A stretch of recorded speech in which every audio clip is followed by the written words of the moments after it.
Selamat pagi dan salam sejahtera shalom untuk kita sekalian. Yang saya hormati dan saya kasihi Ketua Majelis Sinode Gereja Protestan di Indonesia bagian Barat, seluruh jajaran pimpinan Sinode Gereja Protestan di Indonesia bagian Barat, peserta sidang Sinode GPIB yang ke-21 yang saya kasihi dan saya hormati. Pertama, saya mengajak kita semua bersyukur kepada Tuhan di dalam Yesus Kristus yang kita imani, yang telah menuntun kita terutama perjalanan GPIB sampai pada hari ini bisa melaksanakan sidang Sinode yang ke-21 tahun 2021. Kami menyampaikan selamat kepada Bapak Ibu yang mengikuti sidang ini. Dan ada beberapa harapan yang kami titipkan bagi gereja Protestan di Indonesia bagian Barat, bagi para pimpinan sinode dan seluruh pendeta dan semua yang mengerjakan tugas-tugas di gereja Protestan di Indonesia bagian Barat. Yang pertama adalah kaitan dengan keberlanjutan tugas-tugas bergereja kita. Sidang sinode adalah sebuah momentum yang biasanya dipakai oleh gereja-gereja dalam bentuk sinodal untuk paling tidak melakukan 3 hal. Pertama, mengevaluasi seluruh tugas-tugas pelayanan periode sebelumnya, dan yang kedua adalah upaya kita secara strategik untuk menyusun program-program yang juga bersifat strategik untuk 5 tahun bahkan tahun-tahun ke depan. Dan yang ketiga, jika biasanya sidang itu dalam kerangka memilih kepengurusan atau kepemimpinan yang baru, maka ini menjadi tugas dari sidang sinode yang dilaksanakan oleh GPIB yang ke-21 tahun 2021. Maka dalam kerangka itu saya berharap yang paling pokok dari upaya yang dilakukan oleh sidang adalah melakukan atau menyiapkan program-program yang sifatnya strategis untuk pelayanan bagi pekabaran Injil di Indonesia. Dalam kerangka itu maka mari saya mengajak semua peserta dan khusus panitia pelaksana untuk terus mengakomodasi kepentingan upaya kita untuk menyusun hal-hal yang baik sekali, yang strategik bagi pelayanan GPIB ke depan. Yang kedua yang ingin saya sampaikan adalah kaitan dengan apa yang dikerjakan oleh pemerintah Indonesia dalam tanggung jawab terutama Kementerian Agama dalam tugas-tugas fungsi pelayanan bagi umat beragama di Indonesia. Tahun 2020 kemarin dalam kerangka penyusunan RPJMN 2020-2024, salah satu konsep yang dimuat dalam upaya kita menata kehidupan beragama kita adalah konsep moderasi beragama. Saya sangat berharap konsep ini juga kemudian atau bagian ini juga kemudian menjadi perhatian GPIB dalam bentuk sinodalnya. Sehingga program-program yang akan dikerjakan juga tentu akan memasukkan atau mengimplementasikan konsep moderasi beragama yang kemudian menjadi tugas-tugas pelayanan dari Kementerian Agama khusus Direktorat Jenderal Bimas Kristen dalam kaitan dengan moderasi beragama dalam perspektif Kristen. Memang ada 3 tantangan utama yang menyebabkan konsep ini harus masuk dan menjadi bagian dari pergumulan berbangsa kita. Bahwa kita mengetahui kehidupan beragama di Indonesia terutama dalam relasi-relasi beragama kita, relasi-relasi agama itu belakangan ini mengalami sedikit gesekan.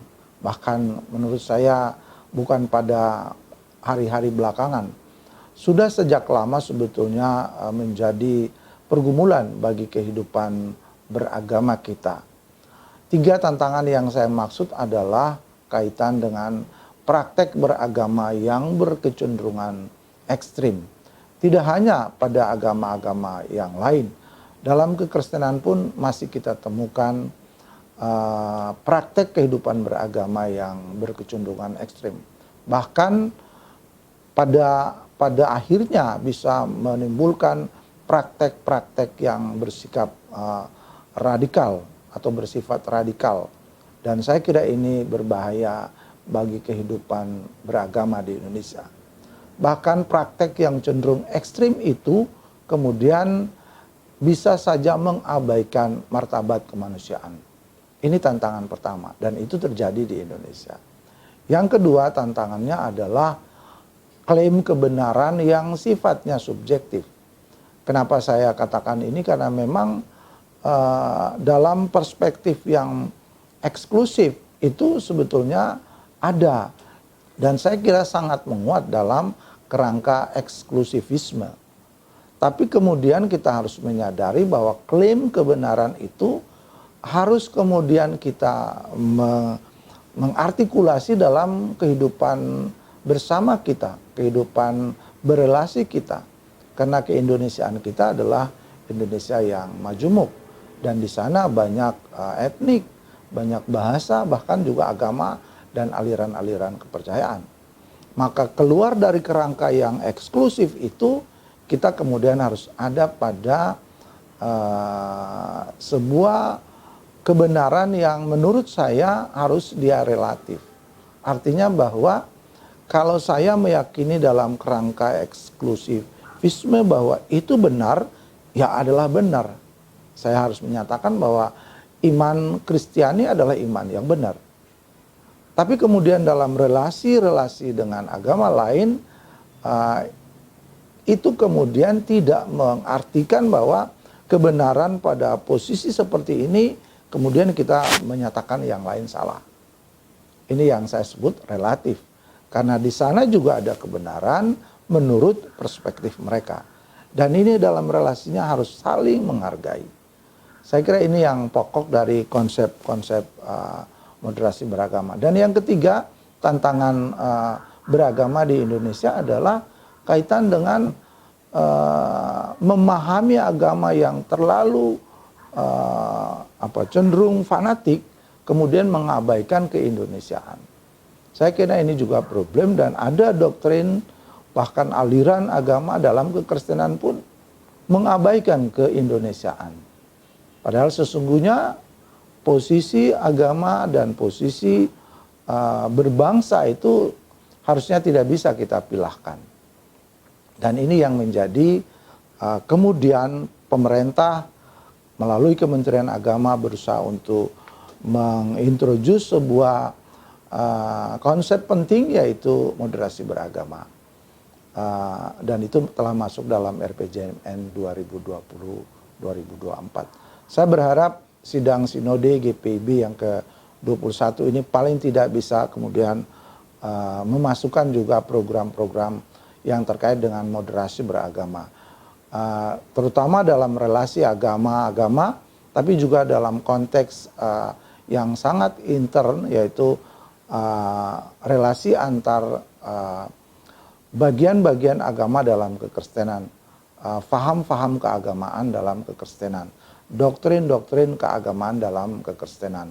Yang saya kira keberagaman di internal agama itu pada satu sisi juga kemudian tidak produktif dalam upaya kita membangun sebuah persekutuan gereja yang kita sebut dengan oikumene.